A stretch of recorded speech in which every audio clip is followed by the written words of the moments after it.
안녕하세요. 미래를 설계하라 경제 예스 진행의 박서정입니다.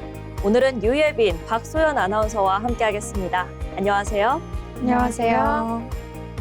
네, 오늘 우리 시장은 코스피와 코스닥의 희비가 극명하게 엇갈렸습니다. 코스피는 오늘 외국인의 7조 원에 달하는 역대급 매도 폭탄을 견디지 못하고 사상 최고가 행진을 멈춘 채 전거래일보다 1.84% 내린 8,630선에 마감했는데요. 오늘 장에서는 그동안 지수를 강하게 이끌던 삼성전자와 SK하이닉스 모두 2% 넘게 밀리면서 지수 하락을 주도했습니다. 반면 그동안 5거래일 연속 미끄러워지며 천선 수선까지 위태로웠던 코스닥은 오늘 오랜만에 기관의 매수세가 유입되면서 2.31% 급반등에 성공했습니다. 코스닥에서는 주성 엔지니어링과 원익 IPS 같은 반도체 소부장 종목들이 폭등하며 시장의 상승 기운을 확 끌어올렸습니다. 이렇게 두 시장의 속내가 복잡하게 얽힌 와중에 전 세계 인공지능 시장을 쥐락펴락하는 엔비디아의 최고 경영자 젠슨 황이 드디어 내일 한국을 찾습니다.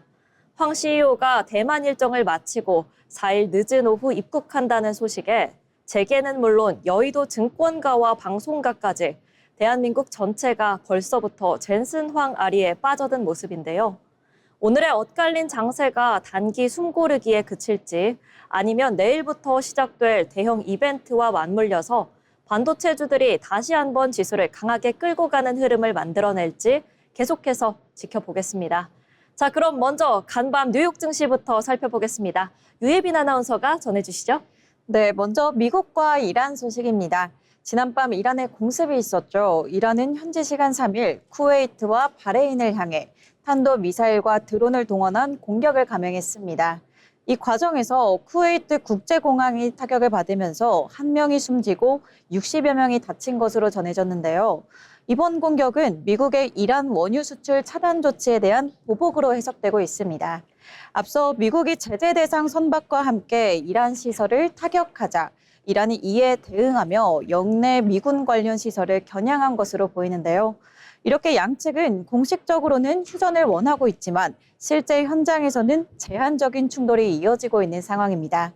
현재 트럼프 대통령은 미군 사망자가 발생하지 않는 한 전면전은 없다는 입장을 밝히면서 확전에는 선을 긋는 모습을 보였고요.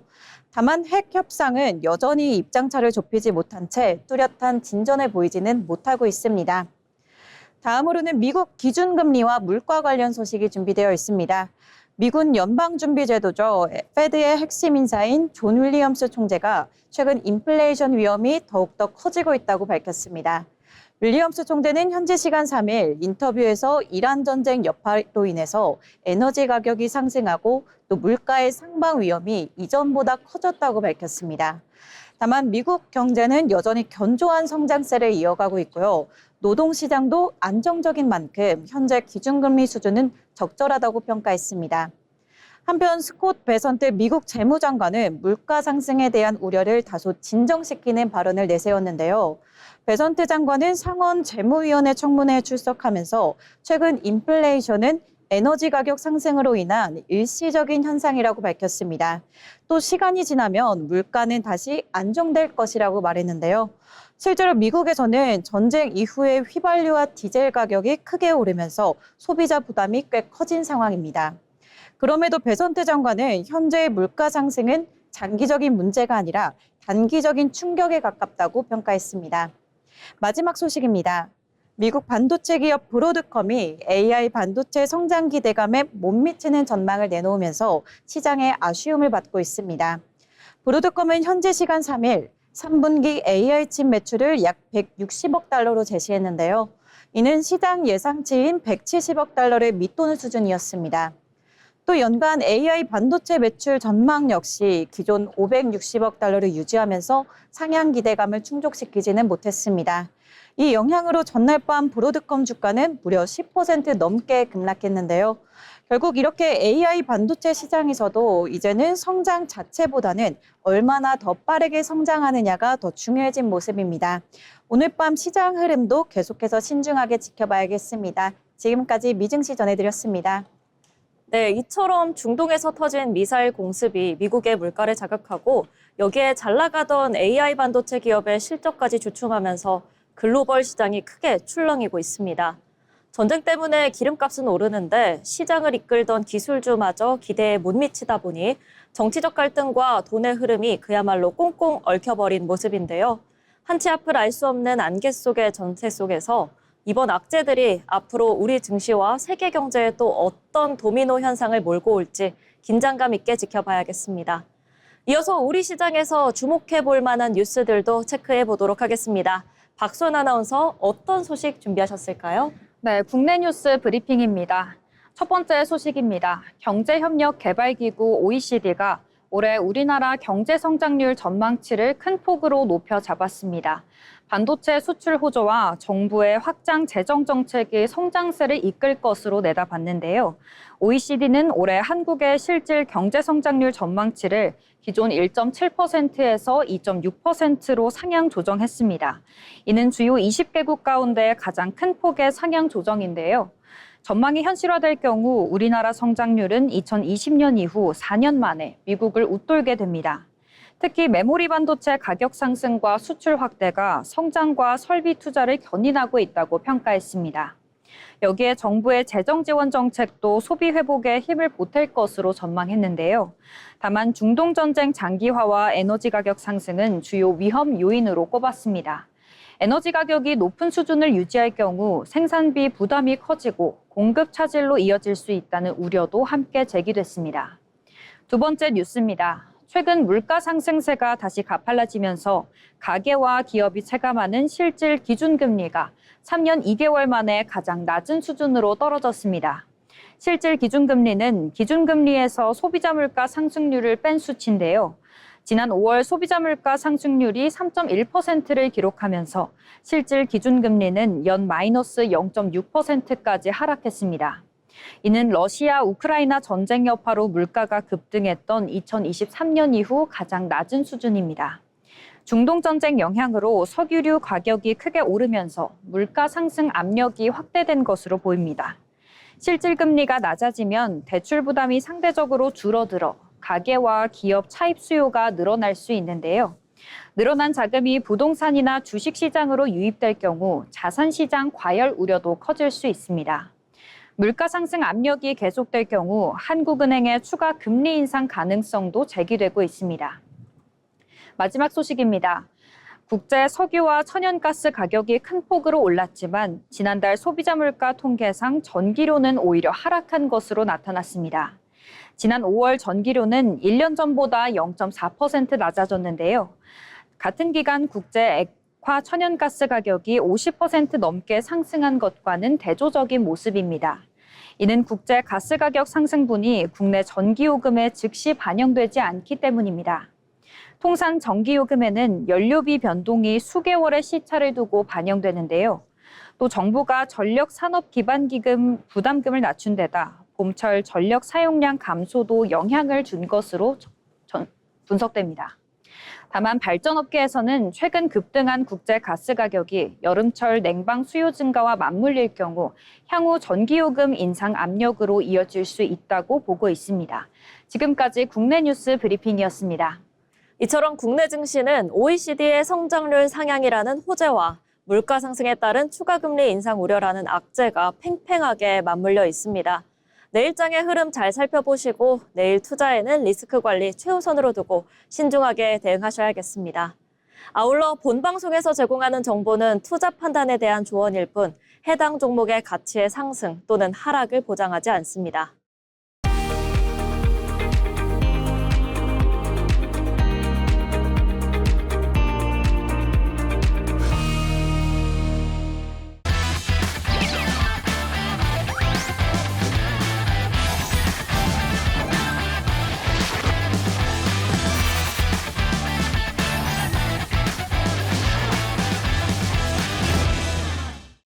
네, 이번 시간은 부자가 되고 싶은 아나운서들이 모여 주식과 경제 이야기 나눠보는 돈의 맛 시간입니다.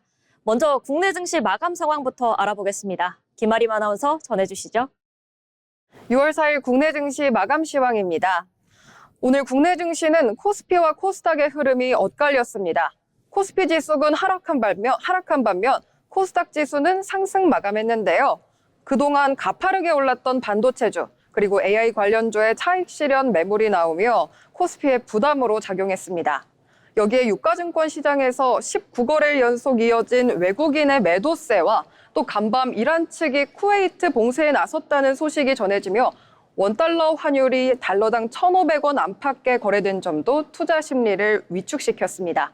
그럼 지수 흐름부터 살펴보겠습니다. 코스피 지수는 전거래일 대비 162포인트 하락한 8,639선에 장 마쳤습니다. 반면 코스닥 지수는 장중 1,600선까지 오르기도 했는데요. 전거래일 대비 23.70포인트 오른 1,049.73에 마감하며 상대적으로 견조한 흐름 보였습니다. 투자 주체별 매매 동향도 확인해 보겠습니다. 유가증권 시장에서는 외국인이 6조 4천억 원가량 순매도하며 차익 실현에 나섰고요. 반면 개인과 기관은 동반 매수에 나서며 지수 하단을 일부 방어했습니다. 코스닥 시장에서는 개인과 외국인이 동반 매도한 가운데 기관이 홀로 매수에 나서며 코스닥 지수를 받쳐주는 모습이었습니다. 이어서 시가총액 상위 종목도 살펴보겠습니다. 오늘 코스피 시가총액 상위 종목은 대체로 파란불이 켜졌습니다. SK스퀘어와 삼성물산만 상승 마감한 모습인데요. 오늘은 반도체 대장주 모두 차익 실현 매물이 나오며 하락했습니다. 간밤 전해진 브로드컴 실적에 대한 실망감도 반도체 투자 심리의 부담으로 작용했습니다. 삼성전자는 2%대, SK하이닉스 역시 2%대 하락하며 장을 마쳤고요. 반면 SK스퀘어는 외국인 수급이 유입되며 소폭 상승했습니다. 현대차는 젠슨 황, 엔비디아 CEO 방한 기대감이 선 반영된 이후 차익 실현 매물이 나오며 하락 마감했습니다. 이어서 삼성전기, LG에너지솔루션, 삼성생명 모두 하락 마감했고요. 삼성물산은 오르며 장 마쳤습니다. 그럼 코스닥 시장도 확인해 보겠습니다. 오늘 에코프로비엠과 에코프로의 흐름은 엇갈렸습니다. 에코프로비엠은 0.3% 하락했는데요. 에코프로는 0.9% 상승하며 장 마쳤습니다. 최근 급등세를 보였던 주성 엔지니어링은 오늘도 27% 오르며 거의 상한가 터치한 상태로 강세를 이어갔습니다. 네, 오늘 국내 증시는 반도체와 AI 관련주를 중심으로 차익 실현 매물이 나오며 코스피가 쉬어가는 모습 보였는데요. 다만 코스닥은 일부 종목 강세에 힘입어 상승 마감했습니다. 내일 시장에서는 외국인의 수급, 또 원달러 환율의 흐름, 그리고 반도체 주에 대한 투자 심리 회복 여부를 함께 지켜봐 주시면 좋을 것 같습니다. 지금까지 6월 4일 국내 증시 마감 시황이었습니다.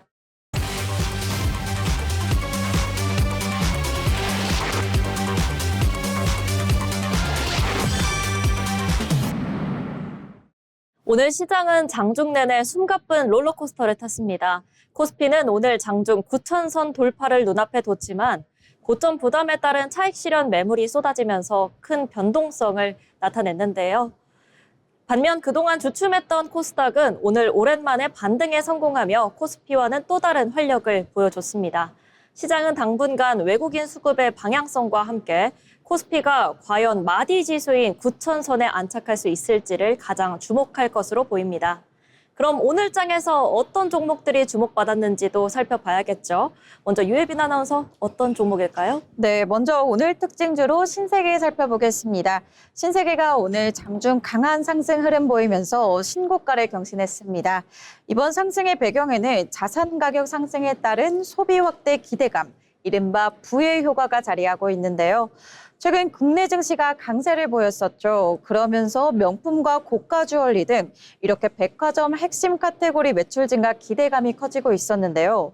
특히 반도체 업황 호조에 따른 성과급 확대까지 더해지면서 고소득 소비층의 지출 증가 가능성이 반영된 모습입니다. 여기에 위안화 강세 흐름 속에서도 중국인 관광객 수요 회복 기대감도 투자 심리를 자극하고 있습니다. 실제로 오늘 유통업종 전반이 강세를 보였는데요. 그중에서도 신세계가 가장 강한 상승세를 나타내면서 주도주로 부각된 모습입니다.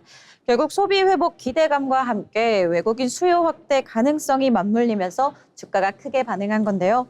다만 역시 단기 급등 이후에는 변동성 확대 가능성도 함께 체크하셔야겠습니다. 자, 그럼 오늘 차트 살펴보겠습니다. 오늘 신세계 장 초반 59만 원대에서 출발했는데요. 장중 매수세가 빠르게 유입하면서 한때 68만 원까지 치솟았습니다. 결국 오늘 신세계 종가 64만 원으로 장 마감했습니다. 지금까지 신세계 살펴봤습니다.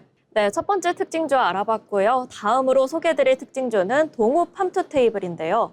엔비디아가 한국의 AI 기술 센터를 설립을 추진한다는 소식에 새만금 권역 자산을 보유한 동우 팜투 테이블이 급등했습니다. 오늘 한국거래소에 따르면 오전 11시 9분 기준 동우 팜투 테이블은 전일 대비 8.98% 오른 2,305원에 거래되면서 시장의 관심을 한몸에 받았습니다. 이 같은 강세는 엔비디아의 AI 센터 유력 후보지로 새만금이 거론되면서 현재 인프라 자산을 보유한 기업들의 투자 심리가 몰린 것으로 풀이되는데요. 현재 새만금은 대규모 부지와 데이터 센터 인프라를 동시에 갖춰서 최적의 후보지로 평가받고 있습니다. 특히 동우 팜투 테이블은 군산과 김제 일대의 토지는 물론 새만금 배후 권역의 에너지 공급업체인 군산 도시가스의 지분 20.9%도 보유하고 있어서 대표적인 새만금 수혜주로 꼽히고 있습니다. 투자업계 역시 본업인 6개 사업을 넘어서 새만금 권역의 독보적인 자산가치 재평가에 주목하고 있습니다. 지금까지 동우 팜투 테이블 알아봤고요. 그럼 다음 특징주도 함께 만나보겠습니다. 박소연 아나운서, 어떤 특징주일까요? 네, 오늘 준비한 특징주 한화비전 함께 짚어보겠습니다. 한화비전이 오늘 장중 강한 상승세를 보이며 투자자들의 관심을 받았습니다. 시장이 주목한 배경은 반도체 장비 사업 성장 기대감인데요.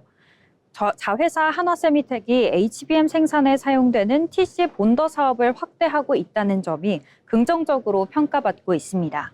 최근 AI 시장 성장으로 HBM 수요가 늘어나면서 관련 장비 업체들에 대한 관심도 커지고 있습니다. 시장에서는 향후 반도체 장비 사업이 새로운 성장 동력으로 자리 잡을 수 있을지 주목하고 있습니다. 이어서 차트 흐름 보겠습니다. 오늘 한화비전은 67,500원에 출발한 뒤 장 초반부터 매수세가 유입되며 상승폭을 확대했습니다. 장중 한때 82,000원까지 오르며 강세를 보였고 이후에도 강세 흐름을 이어갔는데요. 결국 전거래일 대비 17.43% 상승한 79,500원에 거래를 마쳤습니다. 지금까지 한화비전이었습니다. 네, 이렇게 오늘 주목받았던 특징주들 만나봤습니다. 저희가 전해드리는 내용들 참고하셔서 투자 포트폴리오를 구상하시면 좋겠습니다. 다음은 오늘 시장의 흐름을 가장 강하게 보여준 종목들 상한가, 하한가 종목픽 시간입니다. 김하영 아나운서가 전해드립니다. 오늘 시장에서 가장 뜨거웠던 종목과 가장 식어버린 종목 살펴보는 시간 상한가, 하한가 종목픽 시간입니다. 오늘 코스피는 8,600선에 마감했습니다. 외국인의 거센 매도세 하락을 면치 못했는데요. 외인은 19거래일 연속 팔자를 이어가며 지수를 끌어내리고 있습니다. 반면 코스닥은 6거래일 만에 상승세로 마감하며 향후 상승 탄력을 받을 수 있을지 주목됩니다. 먼저 오늘 상한가 종목인 진양화학부터 살펴보겠습니다. 진양화학은 오늘 전거래일보다 29.92% 오른 2,045원의 거래를 마치며 상한가를 기록했습니다. 장 초반부터 매수세가 몰리며 빠르게 가격 제한폭까지 상승했는데요. 시장에서는 진양화학을 오세훈 서울시장 관련 테마주로 분류하고 있습니다. 서울시장 선거 결과 이후 관련 종목에 매수세가 집중되며 상한가를 기록한 것으로 분석됩니다. 개표 중반 오세훈 후보가 역전하기 시작하자 진양화학의 주가도 급등했습니다. 진양화학은 오세훈 당선인과 대학 동문인 양준영 진양홀딩스 대표가 이끌고 있다는 점에서 오세훈 테마주로 분류되었습니다. 다만 기업의 실적 변화보다는 수급과 기대감이 주가를 이끈 만큼 투자에는 주의가 필요하다는 분석도 나오고 있습니다. 한편 오늘 코스피 시장에서는 하한가를 기록한 종목은 없었는데요. 반면 코스닥 시장에서는 SJ그룹이 가격 제한폭까지 하락하며 투자자들의 주의가 필요한 상황입니다. SJ그룹은 오늘 전거래일보다 30% 하락하며 2,590원, 하한가로 거래를 마쳤는데요. 시장에서는 최근 정치 테마주로 분류되며 단기간 급등했던 주가가 차익 실현 매물과 함께 급격히 조정을 받은 것으로 보고 있습니다. 특히 SJ그룹은 정원호 성동구청장 관련 테마주로 거론되며 투자자들의 관심을 받아왔는데요. 하지만 정치 이벤트가 마무리되면서 관련 테마주 전반에 매도세가 출회됐고 투자 심리가 빠르게 위축되며 하한가로 이어진 것으로 분석됩니다. 오늘 시장에서는 정치 테마주를 중심으로 극명한 주가 흐름이 나타났습니다. 진양화학은 정치 이벤트에 대한 기대감 속에 상한가를 기록한 반면 SJ그룹은 차익 실현 매물이 쏟아지며 하한가로 거래를 마쳤는데요. 같은 테마 안에서도 투자 심리와 수급에 따라 주가 흐름이 크게 엇갈리는 모습을 보였습니다. 정치 테마주의 경우 기업 실적이나 사업 내용보다는 시장 기대감에 따라 주가가 움직이는 경우가 많은 만큼 투자자들의 주의가 필요해 보입니다. 지금까지 상한가, 하한가, 종목 픽 시간이었습니다.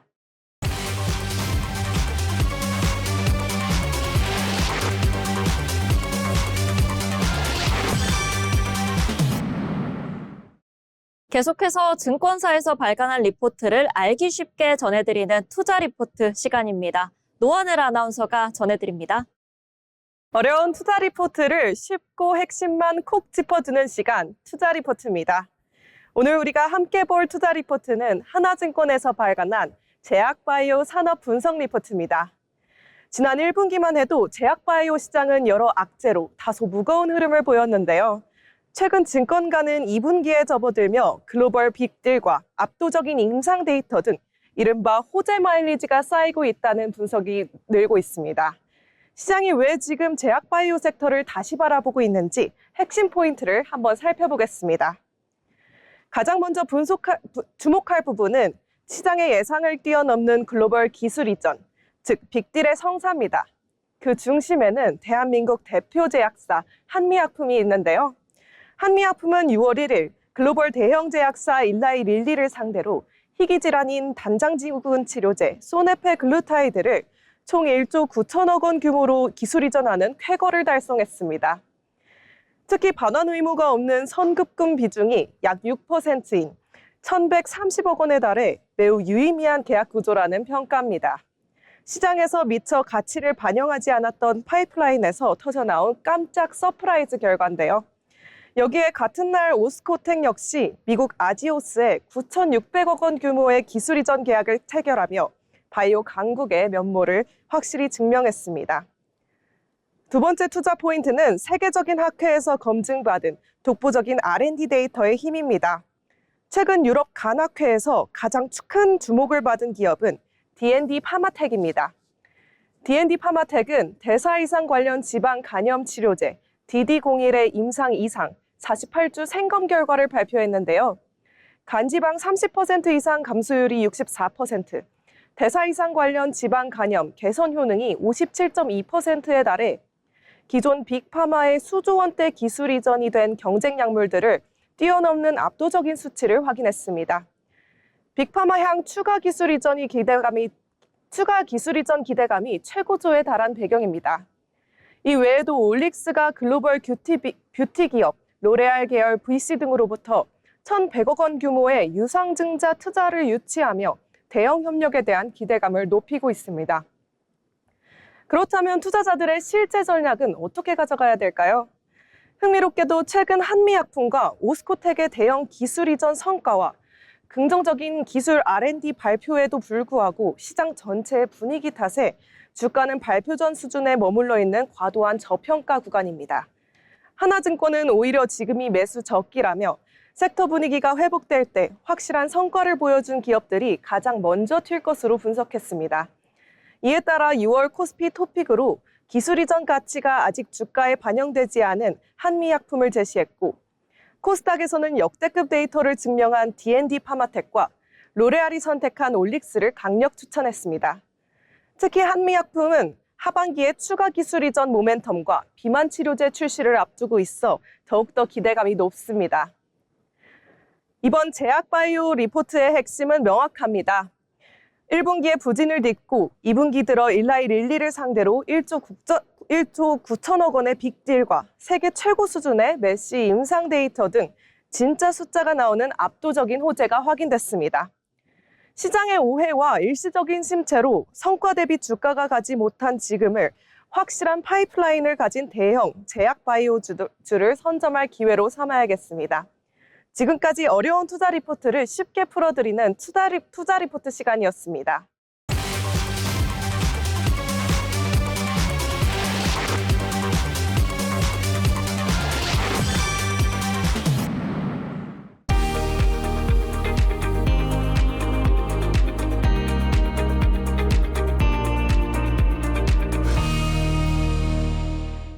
달력은 아직 6월에 머물러 있는데 중부를 중심으로 불볕더위가 나타났습니다. 오늘 서울의 낮 최고 기온은 31.6도로 올해 들어 가장 더운 기온을 보였고요. 춘천도 36도까지 올랐습니다. 쨍쨍했던 오늘과 다르게 내일은 하늘빛이 다소 흐리겠습니다. 일본 남쪽 해상을 지나고 있는 태풍이 몰고 온 수증기가 오후에 내륙 곳곳으로 소나기를 뿌릴 가능성이 있는데요. 외출하실 때는 작은 우산 하나 챙기시면 좋겠습니다. 내일 서울의 아침 최저 기온은 21도, 태백이 15도, 부산이 20도를 보이겠고요. 내일 서울의 낮 최고 기온은 32도, 대구가 33도, 부산이 27도를 보이겠습니다. 다음 주 월요일부터 한 주간 비 소식이 있는데요. 이 비와 함께 초여름 무더위는 잠시 물러나겠습니다. 날씨였습니다.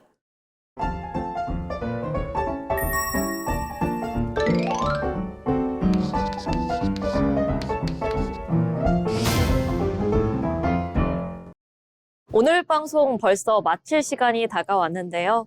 오늘 시장을 한 줄로 요약해 보도록 하겠습니다. 먼저 예빈 아나운서 오늘장 어떻게 보셨나요? 네, 저는 오늘장 코스닥 다시 올라와 보자 이렇게 정리해봤습니다. 오늘 반도체주나 또 AI 대형주가 숨고르게 들어가면서 그동안에 살짝 눌려왔던 코스닥이 우세를 보였잖아요. 사실 어떻게 보면 과제처럼 느껴졌던 그동안의 쏠림 현상이 조금은 좀 완화되지 않나 이런 기대감이 들었던 하루였습니다. 네, 예빈 아나운서의 한 줄 평 잘 들어봤고요. 이제 소연 아나운서도 한 줄 평 해주시죠. 네, 저는 오늘 우리 증시를 환율 앞에서 희비가 엇갈린 하루라고 표현해 보겠습니다. 내일 시장에서는 다시 웃음이 돌아오길 기대해 보겠습니다. 네, 저는 기적 같은 V자 반전이라고 표현해보고 싶습니다. 그야말로 지수의 화려한 숫자 뒤에 숨은 거센 공방전 속에서 시장의 강인한 하방 경직성을 제대로 증명해낸 하루였다고 봅니다. 내일의 힘찬 도약을 바라면서 오늘 방송 여기서 마치겠습니다. 시청해주신 여러분 고맙습니다.